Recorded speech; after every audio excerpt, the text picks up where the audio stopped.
Magandang umaga po, muli ang inyong lingkod, si Chef Roy. Kumusta po kayong lahat? Pagkapalain po kayo ng Diyos. Shout out po sa lahat ng makakapanood ng video kong ito. Nalalapit na po talaga, palapit po ang Pasko.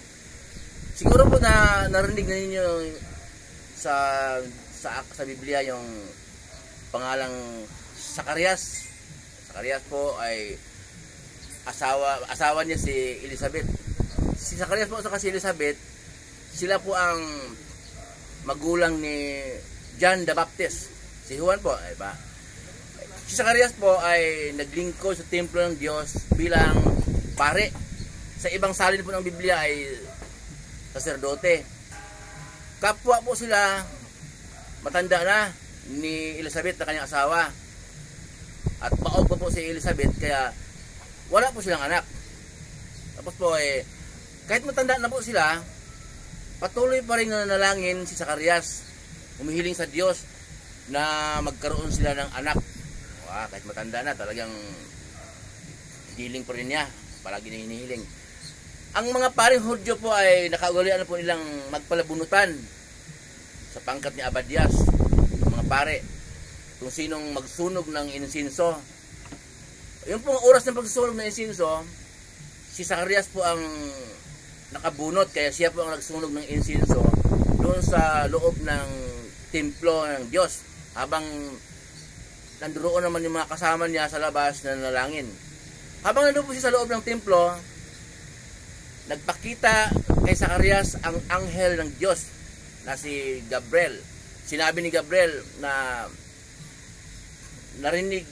dininig ng Diyos ang iyong kahilingan. Ngayon, may dala kong magandang balita para sa iyo. Ibigay ng Diyos ang iyong kahilingan. Ang asawa mong si Sarah ay maglilihi, magdadalang tao at manganak ng batang lalaki at pangalanan mong Juan. Magagalak ka at matutuwa ka sa kanyang pagsilang dahil sa kanya maraming magbalik loob sa pananampalataya nila sa Diyos. Diyos ng Israel, mga Israelita. At mauuna siya sa Panginoon. Isiyang maghahanda ng daraanan ng Panginoon. Okay, magagalak ka ngayon. Ngayon, ganito po ang sabi ni Zacarias po sa anghel. Ganito po ang sagot ni Zacarias. Pakinggan po ninyo, babasahin yung lingkod. Sa Lucas 1:18. Ito po yung sagot ni Zacarias. Sinabi ni Zacarias sa anghel, paano ko matitiyak na mangyayari iyan? Ako'y matanda na at gayon din ang aking asawa. Sumagot ang anghel, ako'y si Gabriel na nakatayo sa harapan ng Diyos. Isinugo niya ako upang dalhin sa iyo ang magandang balitang ito. Ngunit hindi ka naniniwala sa mga sinasabi ko na matutupad. Pagdating ng takdang panahon, ikaw ay magiging pipi. Hindi ka makakapagsalita hanggat sa mga araw na maganap ang mga ito. Okay? Naparusahan si Zacarias po ng Diyos. Kasi po, sa bagay maiksi na ng parusa. Siya ay magiging pipi. Hindi siya makakapagsalita hanggat hindi maipanganak ang sanggol. At nung napanganak po yung sanggol, nakapagsalita siya. Sabi niya, Juan ang iyong pangalan ng sanggol. Naparusahan po siya ng Diyos kasi po naguguluhan sa kanya din ang anghel Hiling siya ng hiling na magkaroon ng anak. Sira, talagang matibay ang pananampalataya niya. Pero hindi din ganoon katibay kasi nga di matibay na rin kasi kahit matanda na sila, pareho, baog ang asawa niya, hiling pa rin siya ng hiling na magkaroon ng anak. Nung ibigay ng Diyos ang hilingan niya, hindi siya naniniwala. Ang magulo ka pala magiging pipi ka, hindi ka makapagsalita hanggat hindi darating ang araw na yun na ipanganak ang bata. Kaya nung nanganak na si Elizabeth, nakapagsalita siya, Juan ay pangalan.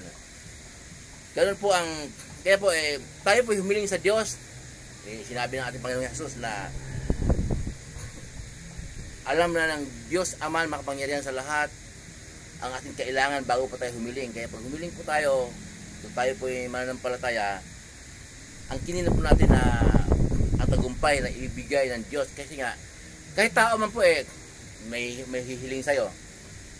Ang gulo naman ito, tapos hiling ng hiling, tapos nung ibigay mo, talaga, ibigay. Hindi ako maniniwala. Hindi pa naniniwala kayo. Maguguluhan kahit ordinary tao tayo.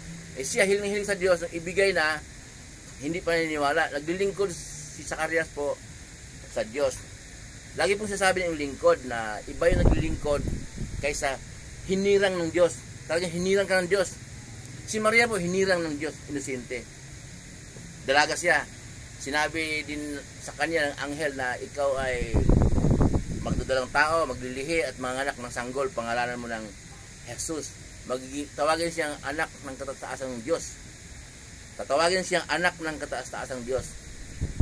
Nag-react din si Maria, sabi niya, paano mangyari ito na ako'y dalaga? So, hindi siya pinarusahan. Bakit po? Bakit si Zacarias pinarusahan? Si Maria hindi.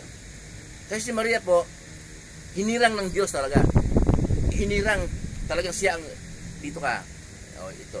Nung sinabi niya na paano mangyari? Dalaga ako, paano ako mabubuntis? Pinaliwanag pa sa kanya ng anghel na bababa sa iyo ang banal na espiritu, sa ilalim ka sa kapangyarihan ng Diyos. Pinaliwanag talaga ng anghel sa kanya. Kasi nga, inusinti po siya Hinirang siya ng Diyos. Ang Diyos ang kumuha sa kanya. Kaya hindi siya pinarusahan Pagkaiba po sila ni Zacarias. Zacarias naman, naglilingkod sa templo ng Diyos bilang pare. Hiling ng hiling, talagang siyang humiling. Siyang humiling, kaya nung ibigay ng Diyos, hindi siya naniniwala, naparusahan siya. Yun po ang kaibahan po nila. Si Zacarias naglingkod sa Diyos, humiling. Si Maria naman, hindi humiling. Hinirang ng Diyos.